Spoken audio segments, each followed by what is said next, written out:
क्या भारत की आर्थिक प्रगति गलत दिशा में है और आखिर कोविड के दौरान ये कैसे उजागर हुई? आइए इस बारे में जानें इस पॉडकास्ट में। क्या इन 75 वर्षों में भारतीय गलत आर्थिक प्रणाली की रूपरेखा तैयार कर रहे थे? कब और कहां ये रचना गलत हो गई?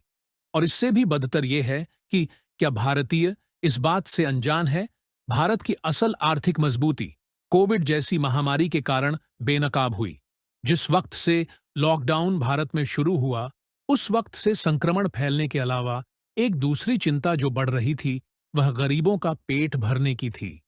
इसलिए अगर सरकार के आंकड़े देखे जाएं, तो अचानक से भारी संख्या में आर्थिक व्यवस्था से संघर्षरत नागरिक नजर आते हैं। तो आखिर इसका समाधान कहाँ है? इसका समाधान है प्रणाली सिद्धांत पर आधारित। भारत को अपनी एक बड़ी आबादी का पेट भरने की जरूरत है, जो कि चीन के बाद दूसरे स्थान पर है। ये किसी भी सरकार का प्राथमिक उद्देश्य होता है। स्वतंत्रता के बाद से ही सरकारों ने कई प्रयास किए भूख जैसी समस्या को खत्म करने के लिए, किंतु असफल रहे। किसी न किसी कारणवश आज के अच्छे समय में भी लाखों लोग अत्यंत गरीबी में अपना जीवन यापन कर रहे हैं।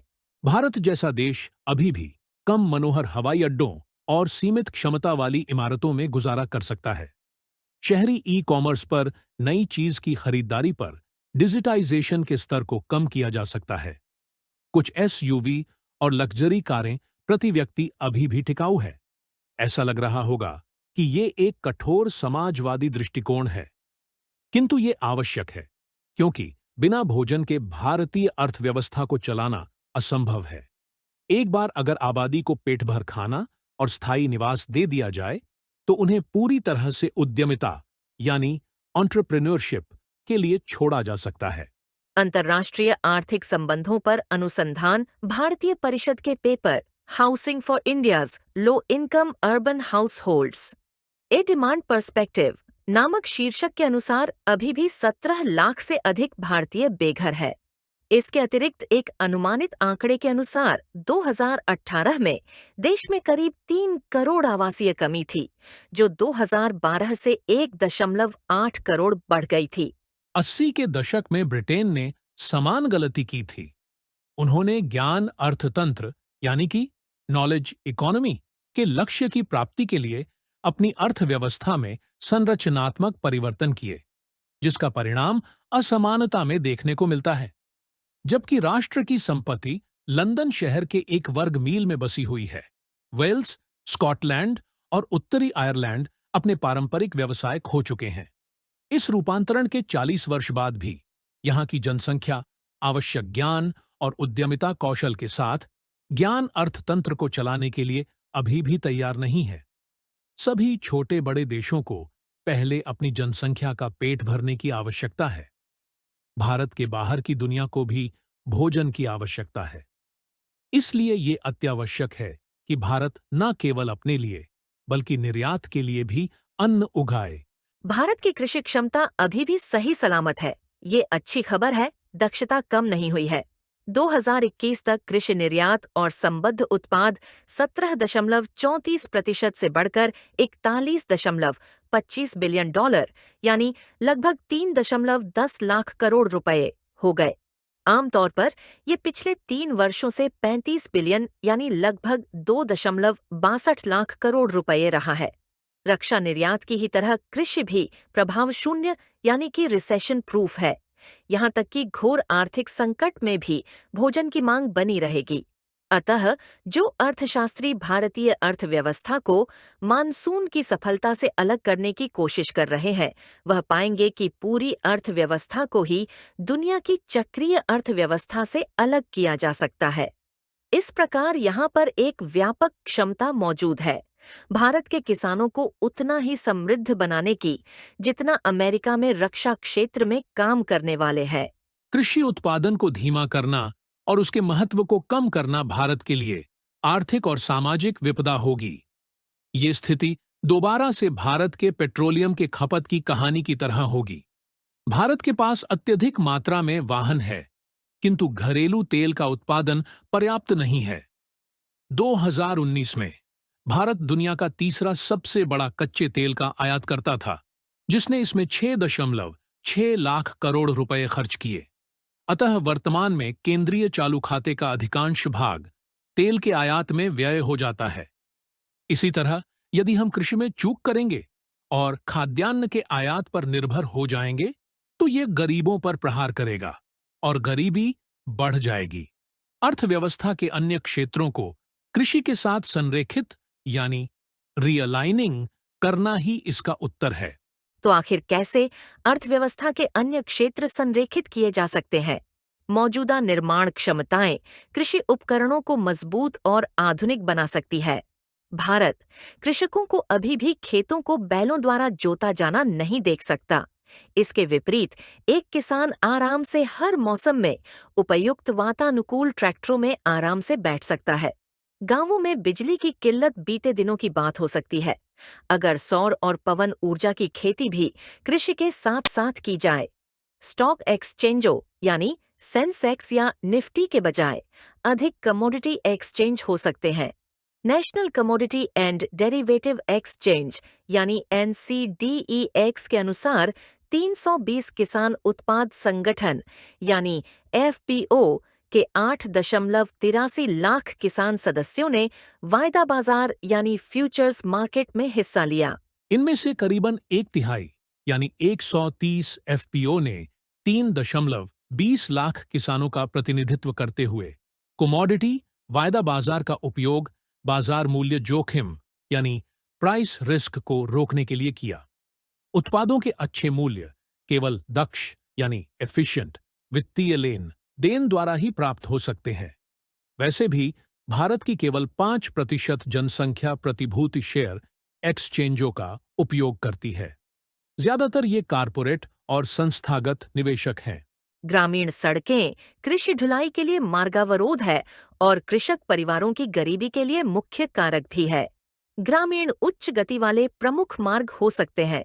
भारत सरकार के ग्रामीण विकास मंत्रालय यानी मिनिस्ट्री ऑफ रूरल डेवलपमेंट जुलाई 2011 के अनुसार अभी भी 25 लाख किलोमीटर की ग्रामीण सड़कें हैं जिन्हें पक्का करने और रखरखाव की आवश्यकता है।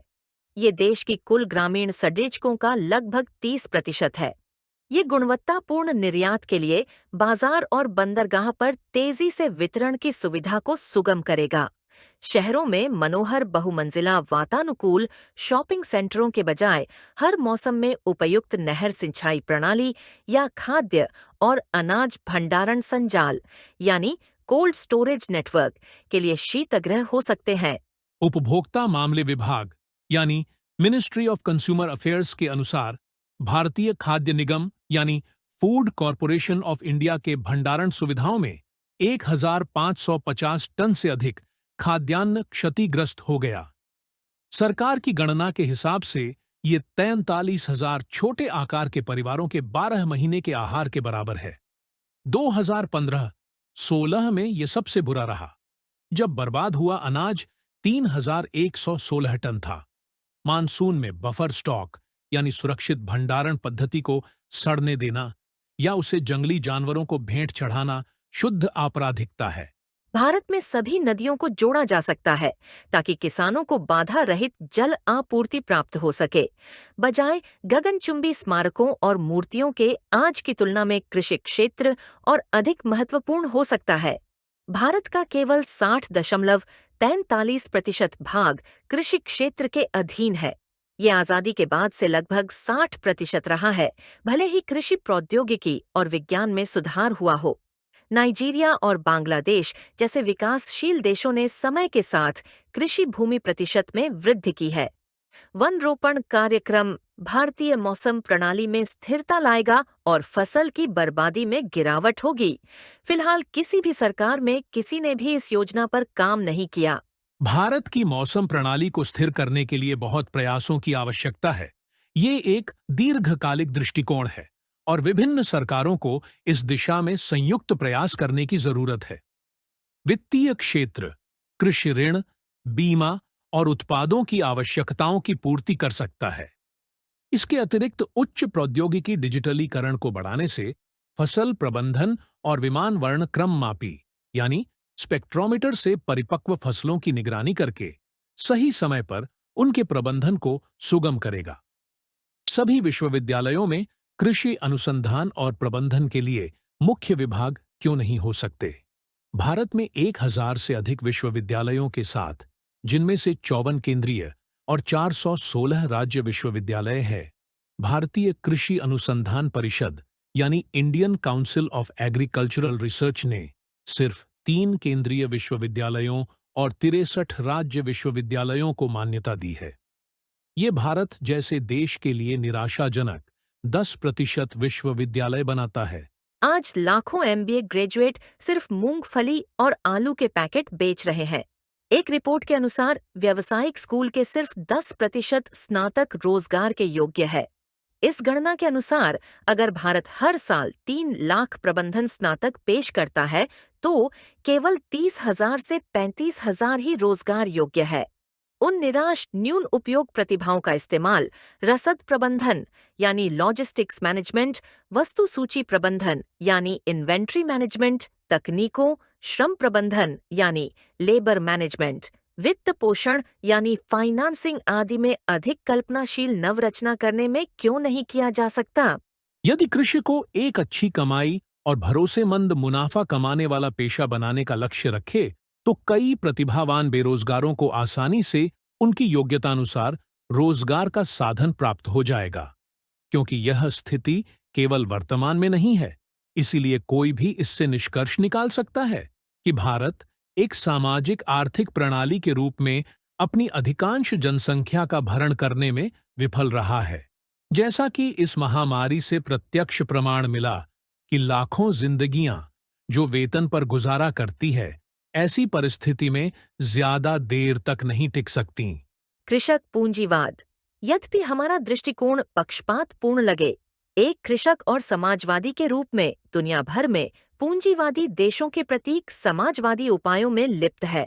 उदाहरण के लिए अमेरिकी सरकार कोविड पीड़ित परिवारों और व्यवसायों के लिए सामाजिक लाभ के 1.9 ट्रिलियन डॉलर यानी लगभग 150 लाख करोड़ रुपए का खैरात पैकेज यानी कि बेल आउट का वितरण करने पर विचार कर रही है। ऐसा कई सरकारों द्वारा किया जा चुका है, भले ही उन्होंने अपने अच्छे समय में खुद को पूरी तरह पूंजीवादी राष्ट्र कहा हो। यहां पर यह तर्क भी दिया जा सकता है कि कोविड के दौरान पूंजीवाद विफल रहा। इस विचार के पीछे का तर्क बाजार चालित पूंजीवाद में निहित है। मगर चूंकि बाजार लॉकडाउन के कारण बंद थे, कोई भी बाजार चलित अर्थव्यवस्था नहीं थी। इसके स्थान पर सामाजिक निधिकरण यानी फंडिंग सरकारी योजनाओं के बदौलत बच गया। इसलिए समाजवादी दृष्टिकोण को अस्वीकार करना असंगत है। आइए भारत की कृषि प्रणाली को एक अलग परिप्रेक्ष्य यानी पर्सपेक्टिव से देखें, एक तुलनात्मक उदाहरण के रूप में। अगर भारत की कृषि प्रणाली उतनी ही विकसित और प्रगतिशील होती जितना कि आईटी क्षेत्र, तो क्या भारत दुनिया का फूड बास्केट नहीं होता? कृषि उपज दुनिया के हर कोने में पहुंच सकता था। ये प्रतिस्पर्धात्मक हो सकता था और निस्संदेह कृषकों के लिए समृद्धि लाता, जो जनसंख्या का एक बड़ा हिस्सा निर्मित करते हैं। बाकी लोगों पर शुद्ध गुणक प्रभाव यानी कि नेट मल्टीप्लायर इफेक्ट पड़ने से अर्थव्यवस्था सुदृढ़ हो सकती थी। ठीक उसी तरह जैसे आज लाखों आईटी कर्मचारियों की समृद्धि दिख रही है। भारतीय सूचना प्रौद्योगिकी उद्योग यानी इंफॉर्मेशन टेक्नोलॉजी इंडस्ट्री 1990 के बाद से बहुत तेजी से विकसित हुआ है। ये तब $100 मिलियन यानी लगभग 750 करोड़ रुपए था और आज 35 लाख लोगों को रोजगार देते हुए $160 बिलियन यानी लगभग 12 लाख करोड़ रुपए पर खड़ा है। भारतीय किसानों को न्यूनतम समर्थन मूल्य यानी एमएसपी की व्यवस्था के तहत अत्यधिक कम भुगतान किया जाता रहा। इसके अलावा एक अन्य क्षेत्र अमेरिकी अर्थव्यवस्था के लिए उतना ही महत्वपूर्ण है जितना भारत के लिए कृषि क्षेत्र। ये है अमेरिका में ऑटो सेक्टर। तो चलिए इन दोनों क्षेत्रों की तुलना करते हैं और समझने की कोशिश करते हैं कि आखिर भारतीय कृषि व्यवस्था कहाँ गलत हो रही है। मान लीजिए फोर्ड, जीएम यानी जनरल मोटर्स और टोयोटा को कार बनाने के लिए बहुत कम कीमत दी जा रही थी, जिसके कारण उनके कर्मचारी आत्महत्या कर रहे थे। क्या अमेरिकी इतने सारे वाहनों का निर्माण करेंगे? अगर एक न्यूनतम समर्थन मूल्य, मुश्किल से मूल्य, उन्नति और नवीन प्रक्रिया जैसे लक्ष्यों को पूरा न कर पा रहे हों? निस्संदेह अमेरिका इस लाभ रहित और नवीन प्रक्रिया में उत्साह की कमी के कारण बहुत पहले ही रुक गया होता। जीडीपी में यूएस ऑटो सेक्टर का योगदान सिर्फ 3.5% है, जबकि जर्मन ऑटो सेक्टर का योगदान 5% है। फिर भी उन्हें सरकार से उचित देखरेख मिलती है और वे उनके केंद्र बिंदु में रहते हैं, यहाँ तक कि एक मुक्त बाजार यानी फ्री मार्केट इकोनॉमी व्यवस्था में भी। उदाहरण के लिए 2008 के वित्तीय संकट में सरकार ने इस सेक्टर को खैरात पैकेज दिया और इसे पूर्ण रूप से बंद होने से रोक लिया था।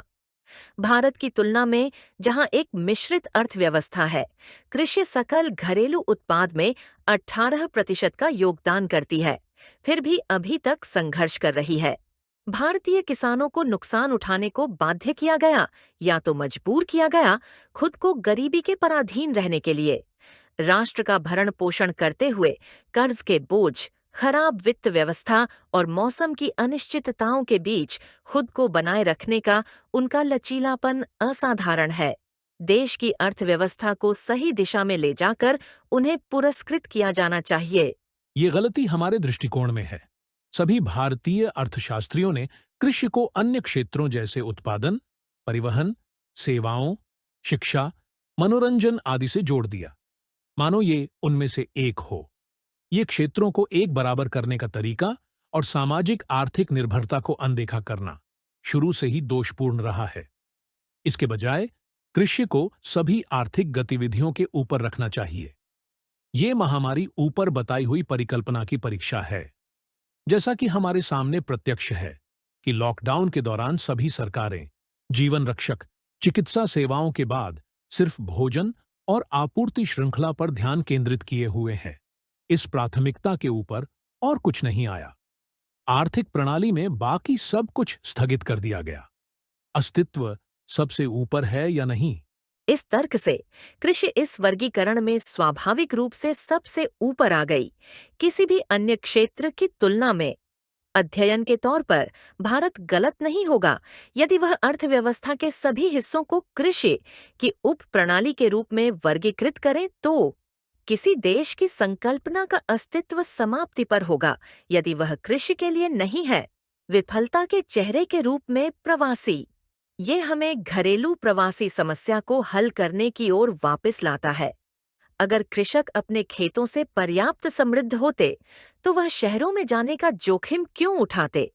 प्रवासी होने से मतलब सिर्फ गरीबों का गांवों से शहरों की ओर आवागमन से नहीं है। इसका तात्पर्य समाज, संस्कृति और अर्थशास्त्र के मूल सिद्धांत के रूपांतरण से भी है। भारत के मामले में ये और भी बुरा है। अगर शहरों की ओर पलायन धन और समृद्धि पैदा कर रहा होता तो भारत संकट के समय विपरीत पलायन का साक्षी नहीं होता। इसके बजाय इस आशाहीनता के चलते कि कहीं भूख से उनकी मौत न हो जाए, बूढ़े और जवान, पुरुष और महिलाएं बच्चों के साथ शहरों से हजारों किलोमीटर दूर चल पड़े थे। क्या ये एक मुनासिब मापदंड नहीं है कि कृषि भूमि से शहरों की ओर पलायन भारत के लिए कारगर साबित नहीं हुआ है? उज्ज्वल भविष्य। कोरोना महामारी के बाद भारत को अपनी आर्थिक प्रणाली की पुनर्रचना करने की जरूरत है, जो कृषि की एक उप प्रणाली है। इसके अतिरिक्त सरकार द्वारा उस 50% जनसंख्या को जो देश का भरण कर रही है, अलग से प्राथमिकता दी जानी चाहिए। 2016 तक भारत में रेलवे के लिए एक अलग बजट हुआ करता था। तब भारतीय रेलवे की एक दूरदर्शिता थी जो यात्रा लागत, विस्तार, क्षेत्र और समयबद्धता में दुनिया के कई देशों की तुलना में बेहतरीन साबित हुआ। इसलिए रेलवे पिछले 175 वर्षों से भारत की प्राथमिकता और जीवन रेखा रहा है। इसी की तर्ज पर कृषि के लिए भी एक अलग बजट और दूरदर्शिता की आवश्यकता है। बाद की सरकारों को कृषि की उन्नति और दूरदर्शिता पर उनके विचारों को प्रतिवर्ष साझा करने दें। सभी उसी जोश के साथ कृषि पर बहस और चर्चा करें, जैसे कि केंद्रीय बजट के लिए की जाती है। जैसा कि विकसित अर्थव्यवस्थाओं में हुआ है, भारत को ऐसी कहानी न बनने दें, जहां पर कृषि इतनी महत्वहीन हो जाए कि आने वाली पीढ़ियां अपने फलों और सब्जियों के स्रोतों की पहचान करने में असमर्थ हो जाएं।